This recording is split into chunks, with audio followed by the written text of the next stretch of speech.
चले जा रहे हो बिना बोले तू हमसे, चले जा रहे बिना बोले तू हमसे।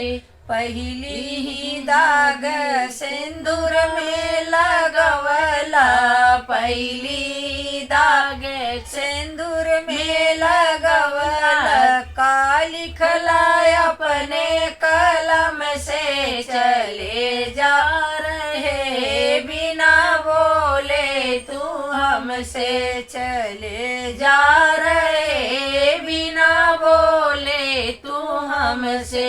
बारी धनुषिया सिया जी का कहना, बारी धनुषिया सिया जी का कहना। तोड़ी दिहला एक कदम से, चले जा रहे बिना बोले तू हमसे, चले जा रहे बिना बोले तू हमसे।